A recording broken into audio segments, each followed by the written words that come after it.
காசாவில் 500 மில்லியன் டாலர்கள் செலவில் அமைக்கப்பட போகும் மிகப்பெரிய அமெரிக்க இராணுவ கட்டளை தளம். காசாவிலே சர்வதேச படைகள் களமிறக்கப்படுவது தொடர்பாகவும் சர்வதேச படைகளுடைய பணிகள் தொடர்பாகவும் ஹமாஸ் மற்றும் PAJ அமைப்பினுடைய தலைவர்கள் வெளியிட்டிருக்கக்கூடிய மிக முக்கியமான கருத்துக்கள்.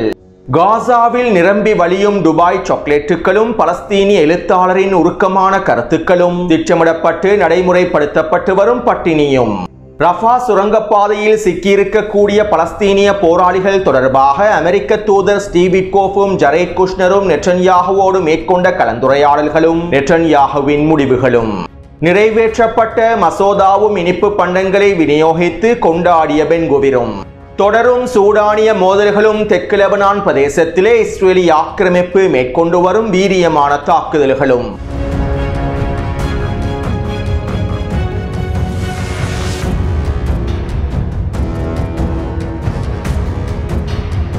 அமெரிக்காவும் ஐக்கிய அரபு அமீரக ஜியோனிஸ் அரசாங்கமும் மேற்கொண்ட சூழ்ச்சி திட்டங்களுக்கு அமைவாக சூடானிலே ஒரு தற்காலிக யுத்த நிறுத்தம் ஏற்படுத்தப்பட்டது. இந்த 3 மாத தற்காலிக யுத்த நிறுத்தம் சூடானிய அரச இராணுவத்திற்கு எவ்வளவு இழப்புகளை ஏற்படுத்த போகின்றது என்பது தொடர்பாகவும் இந்த தற்காலிக யுத்த நிறுத்தத்திற்கு பின்னால் இருக்கக்கூடிய சூழ்ச்சி திட்டங்கள் தொடர்பாகவும் முன்னைய காணொளிகளில் தெளிவாக குறிப்பிட்டிருந்தேன். மேலும் ஐக்கிய அரபு அமீரக ஜியோனிஸ் அரசாங்கத்தின் ஆதரவை பெற்றிருக்கக்கூடிய படைகள் யுத்த நிறுத்த ஒப்பந்தத்தை மீறி தாக்குதல்களையும் மேற்கொண்டிருந்தது. இந்த யுத்த நிறுத்த ஒப்பந்தத்தை சாதகமாக பயன்படுத்திய இந்த RSF படைகள் தாக்குதல்களை மேற்கொண்டிருந்தார்கள். இப்படியான நிலைமையில் சூடானிய அரச இராணுவம் RSF படைகளுக்கு பதிலடிகளை வழங்கும் நோக்கத்தோடு தென்மேற்கு சூடானிலே இருக்கக்கூடிய RSF படைகளுடைய கட்டுப்பாட்டுக்கு கீழால் இருக்கக்கூடிய மிக முக்கியமான விமான நிலையமான நயாலா விமான நிலையத்தினை இலக்கு வைத்து வான்வழி தாக்குதல்களை மேற்கொண்டிருந்தார்கள். குறித்த விமான நிலையத்திற்கு அருகாமையில் அமைக்கப்பட்டிருக்கக்கூடிய RSF படைகளின் ஆயுத களஞ்சிய சாலைகளை இலக்கு வைத்தும் மிக முக்கியமான பகுதிகளை இலக்கு வைத்துமே இந்த வான்வழி தாக்குதல்கள் மேற்கொள்ளப்பட்டிருந்தன. சூடானிய அரச இராணுவத்தினுடைய இந்த வான்வழி தாக்குதலினால் RSF படைகளுக்கு அதிகளவான இழப்புகளும் ஏற்படுத்தப்பட்டுள்ளது. மேலும் இந்த யுத்த நிறுத்த ஒப்பந்தத்தினுடைய சூழ்ச்சி திட்டங்களுக்கு ஏமாறாமல் சூடானிய அரச இராணுவம் இவ்வாறான வான்வழி தாக்குதல்களை மேற்கொண்டிருப்பது வரவேற்கத்தக்க விடயம் என்றும் ஆய்வாளர்கள் கருத்துக்களை வெளியிட்டுள்ளார்கள். எனவே இதற்கமைவாக சூடானிய களத்திலே தற்போது மோதல்கள் தொடர்கின்றன. அடுத்து இலங்கை நேரப்படி நேற்றிரவு சிரியாவினுடைய அதிபர் தம்பி ஜூலானி டொனால்ட் ட்ரம்பை சந்தித்து அவருடைய முதலாளியை சந்தித்து கலந்துரையாடல்களை மேற்கொண்டிருந்தார். மேலும் துருக்கியினுடைய வெளியுறவுத்துறை அமைச்சர் ஹக்கன் ஃபிதானும் இந்த கலந்துரையாடல்களில் கலந்து கொண்டிருந்தார். இருப்பினும் துருக்கியினுடைய வெளியுறவுத்துறை அமைச்சர் ஹக்கன் ஃபிதான் ஊடகங்களுக்கு காட்சி அளிக்கவில்லை. டொனால்ட் ட்ரம்புக்கும் ஜூலானிக்கும் இடையிலான கலந்துரையாடலில் இஸ்ரேலிய ஆக்கிரமிப்புடனான இயல்பாக்கம் தொடர்பாகவும் இஸ்ரேலிய ஆக்கிரமிப்புடனான பாதுகாப்பு ஒப்பந்தம் தொடர்பாகவும் மிக முக்கியமான கலந்துரையாடல்கள் மேற்கொள்ளப்பட்டிருப்பதனாலும் இந்த கலந்துரையாடலில் ஹக்கன் ஃபிதானினுடைய முகம் வெளிப்படுத்தப்பட்டால் துருக்கிய தேர்தல் களத்தில் சிக்கல்கள் ஏற்பட்டுவிடும் என்பதற்காகவுமே துருக்கியினுடைய வெளியுறவுத்துறை அமைச்சர் ஹக்கன் ஃபிதான் கலந்துரையாடல்களுக்கு பிறகு வெள்ளை மாளிகையின் பின்வாசல் வழியாக வெளியேறி இருப்பதாகவும் தெரிவிக்கப்படுகின்றது. அத்தோடு ISIS பயங்கரவாதிகளின் முன்னாள் தளபதியான ஜூலானியும் அவருடைய முதலாளியான டொனால்ட் ட்ரம்பும் இருக்க கட்டிப்பிடித்து தழுவிக்கொண்ட காட்சிகளும் வெளியாகியிருந்தன. இந்த புகைப்படங்களை டெலிகிராம் சேனலிலும் பதிவிட்டுள்ளேன். அத்தோடு தம்பி ஜூலானி அண்ணன் நெட்டன்யாகுவின் பிரதிநிதிகளோடும் கலந்துரையாடல்களை மேற்கொண்டிருந்தார். அதிலும் குறிப்பாக அமெரிக்க காங்கிரஸ் சபையில் இருக்கக்கூடிய இஸ்ரேலிய ஆக்கிரமிப்புக்கு முழுமையான ஆதரவை வெளிப்படுத்தக்கூடிய பிரையன் மாஸ்டரை சந்தித்து தம்பி ஜூலானி கலந்துரையாடல்களை மேற்கொண்டிருந்தார். ஹமாஸினுடைய உயிரிழந்த தலைவரான யஹ்யா சின்வரை இழிந்த நாய் என்றும் அவருடைய படுகொலையை கொண்டாடியவருமான பிரையன் மாஸ்டரை சந்தித்து கலந்துரையாடல்களை மேற்கொண்டிருந்தார். இஸ்ரேலிய ஆக்கிரமிப்புடனான பாதுகாப்பு ஒப்பந்தம் தொடர்பாகவும் பேச்சுவார்த்தைகளையும் மேற்கொண்டிருந்தார். மேலும் விரைவில் சிரியாவுக்கும் இஸ்ரேலிய ஆக்கிரமிப்புக்கும் இடையிலான பாதுகாப்பு ஒப்பந்தம் வெளிப்படுத்தப்படும் என டொனால்ட் ட்ரம்பினுடைய நிர்வாகத்தினரும் வெளிப்படையாக அறிவித்திருந்தார்கள். அடுத்து இஸ்ரேலிய ஆக்கிரமிப்பு ராணுவம் தெற்கு லெபனான் பிரதேசத்திலே உச்ச வான்வழி தாக்குதல்களை மேற்கொண்டு வருகின்றது. கடந்த 24 மணித்தியாலங்களுக்குள் தெற்கு லெபனான் பிரதேசத்திலே இஸ்ரேலிய ஆக்கிரமிப்பு ராணுவம் 20க்கும் அதிகமான வான்வழி தாக்குதல்களை மேற்கொண்டிருந்தது. நேற்று மாலையும் நேற்றிரவும் உச்ச வான்வழி தாக்குதல்கள் மேற்கொள்ளப்பட்டிருந்தன. மேலும் தெற்கு லெபனான் பிரதேசத்திலே 5க்கும் அதிகமான வீடுகளை தரைமட்டமாக்கக்கூடிய தாக்குதல்களையும் மேற்கொண்டிருந்தது. கடந்த 24 மணித்தியாலங்களுக்குள் இஸ்ரேலிய ஆக்கிரமிப்பு மேற்கொண்டிருக்கக்கூடிய தாக்குதல்கள் வீரியமான தீவிரமான தாக்குதலாகவே அமைந்துள்ளன. மேலும் நேற்று மாலையிலிருந்து இஸ்ரேலிய ஆக்கிரமிப்பின் வடக்கு பிரதேசத்தை நோக்கி கவச படைப்பிரிவுகள் நகர்த்தப்பட்டு வருகின்றன. அதிகளவான போர் வாகனங்களும் மெர்காவா தாங்கிகளும் ட்ரூப்ஸ் கேரியர் வாகனங்களும் இஸ்ரேலிய ஆக்கிரமிப்பின் வடக்கு பிரதேசத்தை நோக்கி நகர்த்தப்பட்டு வருகின்றன. ஹிஸ்புல்லாஹ் இராணுவத்துடனான மோதலை எதிர்பார்த்தும் தெற்கு லெபனான் பிரதேசத்திலே தரைவழி தாக்குதல்களை ஆரம்பிப்பதற்குமே இந்த கவச படைப்பிரிவுகளும் போர் வாகனங்களும் வடக்கு பிரதேசத்தை நோக்கி நகர்த்தப்பட்டு வருவதாகவும் இஸ்ரேலிய ஆக்கிரமிப்பு ஊடகங்கள் குறிப்பிட்டுள்ளன. எனவே இதற்கு பிறகும் ஹிஸ்புல்லாஹ் இராணுவத்தினர் பொறுமையாக இருப்பதில் எந்த பயனும் இல்லை. அடுத்து இஸ்ரேலிய ஆக்கிரமிப்பு பாராளுமன்றமான நெசட் சபையிலே சிறைச்சாலைகளில் தடுத்து வைக்கப்பட்டிருக்கக்கூடிய பலஸ்தீனிய கைதிகளுக்கான மரண தண்டனையை நிறைவேற்றக்கூடிய மசோதா நிறைவேற்றப்பட்டுள்ளது. கடந்த வாரம் இந்த மசோதாவுக்கான முதலாம் கட்ட வாசிப்புகள் நிகழ்த்தப்பட்டிருந்தன.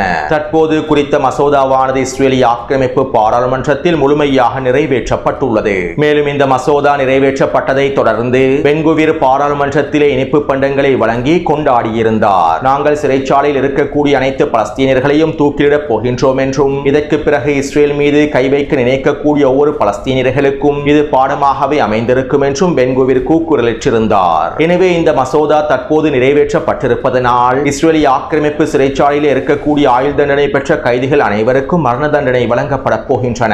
மேலும் இஸ்ரேலிய ஆக்கிரமிப்பு நிலத்தினர்களுக்கு எதிராக தாக்குதல்களை மேற்கொண்டவர்களும் 5 வருடங்களுக்கு மேலாக சிறையில் இருப்பவர்களும் தூக்கிலிடப்படுவார்கள் என்றும் தெரிவிக்கப்படுகின்றது. மேலும் இந்த மசோதாவுக்கு அமைவாக இதற்கு பிறகு ஒரு பலஸ்தீனிய நபர் ஆக்கிரமிப்பு நிலத்தினரை இலக்கு வைத்து தாக்குதல்களை மேற்கொண்டால் அவர் கைது செய்யப்பட்டு உடனடியாக தூக்கிலிடப்படுவார். இஸ்ரேலியர்களுக்கு எதிராக தாக்குதல்களை மேற்கொள்ளக்கூடிய அனைவரையும் குறித்த மசோதாவுக்கு அமைவாக தூக்கிலிட முடியும். சுருக்கமாக குறிப்பிடுவதாக இருந்தால் இஸ்ரேலிய ஆக்கிரமிப்பு சிறைச்சாலையில் இருக்கக்கூடிய 13,000க்கும் அதிகமான பலஸ்தீனிய கைதிகளை முழுமையாக தூக்கிலிட்டு மரண தண்டனை நிறைவேற்றுவதற்கே இஸ்ரேலிய ஆக்கிரமிப்பு எல்லாவிதமான வேலை திட்டங்களையும் முன்னெடுத்து வருகின்றது.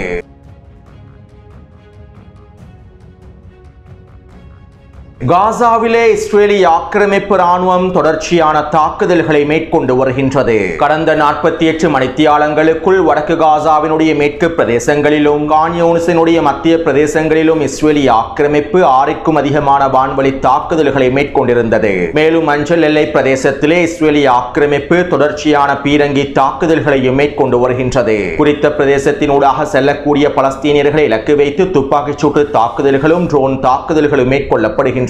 இந்த தாக்குதல்களினால் கடந்த 48 மணித்தியாலங்களுக்குள் 25க்கும் அதிகமான பலஸ்தீனிய மக்கள் இனப்படுகொலை செய்யப்பட்டுள்ளார்கள். அத்தோடு காசாவிற்குள்ளே குறைந்த அளவிலான உணவு வண்டிகள் மாத்திரமே அனுமதிக்கப்படுகின்றன. ஒரு நாளைக்கு 20க்கும் குறைவான உணவு வண்டிகள் மாத்திரமே அனுமதிக்கப்படுகின்றன. ரஃபா கடவை பிரதேசமானது முழுமையாக இழுத்து மூடப்பட்டுள்ளது. மருந்து பொருட்களையும் அத்தியாவசிய உணவுப் பொருட்களையும் எரிபொருளையும் இஸ்ரேலிய ஆக்கிரமிப்பு ராணுவம் காசாவிற்குள்ளே அனுமதிக்காமல் தடுத்து வருகின்றது. கடந்த ஒரு மாதத்திற்குள்ளே காசாவிற்குள் நுழைந்திருக்கக்கூடிய உணவு வண்டிகள் மூலமாக 1% பலஸ்தீனிய மக்களின் பட்டினி கூட பூர்த்தி செய்யப்படவில்லை. வைத்தியசாலையிலே மருந்து பொருட்கள் இல்லாமல் படுகாயமடைந்த பலஸ்தீனியர்கள் உயிரிழந்து வருகின்றார்கள். கடந்த ஒரு மாதத்திற்குள் மாத்திரம் சிகிச்சை பலனின்றி தேவையான மருந்து பொருட்கள் இல்லாமல் படுகாயமடைந்து வைத்தியசாலையில் அனுமதிக்கப்பட்டிருக்கக்கூடிய 100க்கும் அதிகமான பலஸ்தீனியர்கள் உயிரிழந்து இருப்பதாக தரவுகள் குறிப்பிடுகின்றன. அத்தோடு காசாவினுடைய நிலைமைகள் தொடர்பாக காசாவில் இருக்கக்கூடிய எழுத்தாளர் யானிஸ் ஹமாத் ஊடகங்களிடம் இவ்வாறு தெரிவித்துள்ளார். இன்று காசாவிலே ஒரு மருந்து மாத்திரையை கூட கண்டுபிடிக்க முடியவில்லை. கடந்த 4 நாட்களாக என்னுடைய மகனுக்கு தேவையான மருந்துக்களை நான் காசா முழுவதும் தேடி அலைகின்றேன். ஆனால் என்னுடைய மகனுக்கு தேவையான மருந்துக்களை என்னால் கண்டுபிடிக்க முடியவில்லை. ஒரு சிறிய தலைவலிக்கு பயன்படுத்தக்கூடிய மருந்துக்கள் கூட தற்போது காசாவிலே இல்லை. காசாவினுடைய வைத்தியசாலைகள் மருந்து பொருட்கள் இல்லாமல் பிணவரைகளாக மாறி வருகின்றன. ஆனால் காசா முழுவதும் துபாய் சாக்லேட்டுகள் நிரம்பி வழிகின்றன. காசாவிலே எங்களுக்கு மருந்தோ இறைச்சியோ கோழியோ அல்லது அத்தியாவசிய உணவுப் பொருட்களோ எதுவுமே இல்லை. எங்களுடைய உயிரை தக்க வைத்துக் கொள்வதற்காக எந்த விதமான உணவுகளும் தற்போது காசாவிலே இல்லை. எங்களுடைய குழந்தைகளுக்கு ஊட்டம் அளிக்கக்கூடிய ஒரு துண்டு இறைச்சி கூட காசாவிலே இல்லை. ஆனால் காசா முழுவதும் துபாய் சாக்லேட்டுகளும் இனிப்பு பண்டங்களும் நிரம்பி வழிகின்றன. இதைத்தான் திட்டமிடப்பட்ட பட்டினி கொள்கை கொள்கை என்று அழைப்பார்கள். டொனால்ட் ட்ரம்பினுடைய ஒப்பந்தத்திற்கமைவாக காசாவிற்குள்ளே ஒரு நாளைக்கு 600 உணவு வண்டிகள் நுழைய வேண்டும். அனைத்து அத்தியாவசிய உணவுப் பொருட்களும், மருந்து பொருட்களும், எரிபொருளும் காசாவிற்குள்ளே நுழைய வேண்டும். ஆனால் தற்போது ஒரு நாளைக்கு 15க்கும் குறைவான வண்டிகள் மாத்திரமே காசாவிற்குள் நுழைகின்றன. இவ்வாறு நுழையக்கூடிய 15க்கும் குறைவான உணவு வண்டிகளில் அதிகமானவை இனிப்பு பண்டங்களையும் சாக்லேட்டுகளையுமே கொண்டுள்ளன. எங்களுடைய ஊட்டச்சத்தை அதிகரிக்கக்கூடிய எந்த ஒரு அத்தியாவசிய உணவுப் பொருளையும் இஸ்ரேலிய ஆக்கிரமிப்பு அனுமதிக்கவில்லை. எங்களுடைய குழந்தைகளின் ஊட்டச்சத்தை அதிகரிக்கக்கூடிய எந்த ஒரு உணவையும் இஸ்ரேலிய ஆக்கிரமிப்பு அனுமதிக்கவில்லை. இனிப்பு பண்டங்களையும் துபாய் சாக்லேட்டுகளையும் மாத்திரமே இஸ்ரேலிய ஆக்கிரமிப்பு காசாவிற்குள் அனுமதிக்கின்றது. இவ்வாறு காசாவிற்குள்ளே அனுமதிக்கப்படுகின்ற இந்த இனிப்பு பண்டங்களிலே இருக்கக்கூடிய கொடூரமான விடயம் என்னவென்றால், இந்த இனிப்பு பண்டங்களில் 90% அதிகமானவை காலாவதியான இனிப்பு பண்டங்களாகும். எங்களுடைய குழந்தைகள் பசி தாங்க முடியாமல், பட்டினியை தாங்கிக் கொள்ள முடியாமல் புழுக்கள் நிறைந்த சாக்லேட்டுகளையே உணவாக சாப்பிடுகின்றார்கள். அரபு நாடுகளிலும் வெளிநாடுகளிலும் காலாவதியாகி வீச வைத்திருக்கக்கூடிய உணவு பண்டங்களையும் இனிப்பு பண்டங்களையுமே காசாவிற்குள் இவர்கள் அனுப்பி வைக்கின்றார்கள். எங்களுடைய குழந்தைகளும் கர்ப்பிணி பெண்களும் தாய்மார்களும் இந்த காலாவதியான சாக்லேட்டுகளையே அதிகமாக சாப்பிடுகின்றார்கள். உண்மையில் இந்த உலகத்திலே எங்களுடைய உயிர்களுக்கு மதிப்பே இல்லையா? எங்களுடைய குழந்தைகளின் உயிர்களுக்கு மதிப்பே இல்லையா? அல்லது இந்த உலகம் மனிதாபிமானத்தையே இழந்து விட்டதா? ஒரு நபர் எவ்வாறு இந்த இனிப்பு பண்டங்களையும் சாக்லேட்டுகளையும் சாப்பிட்டு உயிர் வாழ முடியும்? இது எங்களை படுகொலை செய்யக்கூடிய விடயம் அல்லவா? எங்களுடைய உயிர்களின் விலை மதிப்பு இவ்வளவு தானா? உண்மையில் இது திட்டமிட்டு நடைமுறைப்படுத்தப்பட்டு வரும் பட்டினி கொள்கையாகும். நாங்கள் என்ன சாப்பிட வேண்டும், எப்போது சாப்பிட வேண்டும், எவ்வளவு நாட்களுக்கு உயிர் வாழ வேண்டும், எவ்வாறு இறக்க வேண்டும் என்பதனை இவர்களே தீர்மானிக்கின்றார்கள். எங்களை இந்த பட்டினி கொள்கையின் மூலமாக கொஞ்சம் கொஞ்சமாக அளிக்கின்றார்கள். காசாவை விட்டு எங்களை முழுமையாக வெளியேற்றுவதற்கே இந்த திட்டங்கள் அனைத்தும் நடைமுறைப்படுத்தப்பட்டு வருகின்றன. எங்களுடைய வழிக்கு மருந்தை அனுப்பாமல் சாக்லேட்டுகளையும் இனிப்பு பண்டங்களையும் அனுப்புகின்றார்கள். பலஸ்தீனிய மக்களுடைய இந்த வழியானது பசிக்கு அப்பாற்பட்டது. எங்களுடைய வழியானது வயிற்றை விட இதயத்திலேயே அதிகமாக காணப்படுகின்றது. நிச்சயமாக நாங்கள் மறுமையில் சாட்சி சொல்வோம். எங்களுக்கு நீதி வழங்க இறைவன் மாத்திரமே போதுமானவன் என குறித்த எழுத்தாளர் உருக்கமான கருத்துக்களை வெளியிட்டுள்ளார்.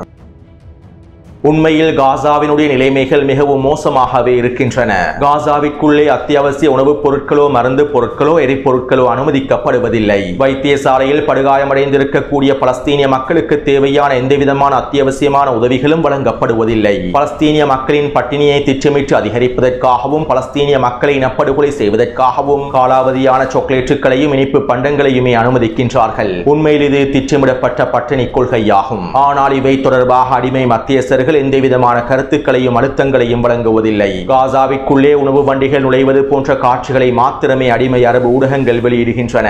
ஆனால் அந்த உணவு வண்டிகளுக்குள்ளே இருக்கக்கூடிய காலாவதியான உணவுகள் தொடர்பாகவும், இனிப்பு பண்டங்கள் தொடர்பாகவும் எந்தவிதமான தகவல்களையும் இந்த அடிமை அரபு ஊடகங்கள் வெளியிடுவதில்லை. டொனால்ட் ட்ரம்பினுடைய ஒப்பந்தத்தினை நியாயப்படுத்தக்கூடிய அடிமை அரபுகளையும் துரோகிகளையும் நியாயப்படுத்தக்கூடிய அடிமை மத்தியஸ்தர்களை நியாயப்படுத்தக்கூடிய பிரச்சாரங்களையே அதிகளவான அடிமை அரபு ஊடகங்கள் மேற்கொள்கின்றன.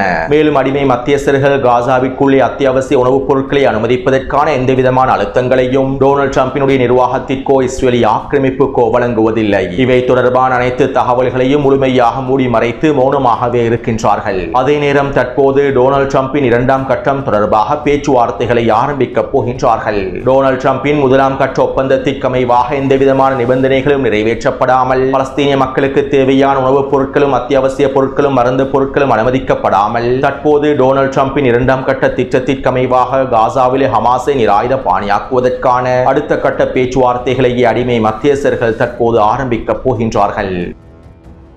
அடுத்து நேற்றிரவு அமெரிக்க தூதர் ஸ்டீவ் விட்கோஃபும் டொனால்ட் ட்ரம்பினுடைய மருமகன் ஜரேட் குஷ்னரும் நெட்டன்யாகுவை சந்தித்து கலந்துரையாடல்களை மேற்கொண்டிருந்தார்கள். இதன்போது டொனால்ட் ட்ரம்பின் 2ஆம் கட்டத்திற்கமைவாக காசாவிலே ஹமாஸை நிராயுத பாணியாக்குவது தொடர்பாகவும், இராணுவமயமாக்கப்படாத காசாவை உருவாக்குவது தொடர்பாகவும், காசாவிலே சர்வதேச படைகளை முழுமையாக களமிறக்குவது தொடர்பாகவும், ரஃபாவிலே சிக்கியிருக்கக்கூடிய பலஸ்தீனிய போராளிகள் தொடர்பாகவும் பேச்சுவார்த்தைகள், கலந்துரையாடல்கள் மேற்கொள்ளப்பட்டிருப்பதாக இஸ்ரேலிய ஆக்கிரமிப்பு ஊடகங்கள் குறிப்பிட்டுள்ளன. தற்போது காசாவிலே 4 இஸ்ரேலிய ஆக்கிரமிப்பு கைதிகளுடைய உடல்கள் மாத்திரமே எஞ்சியுள்ளன.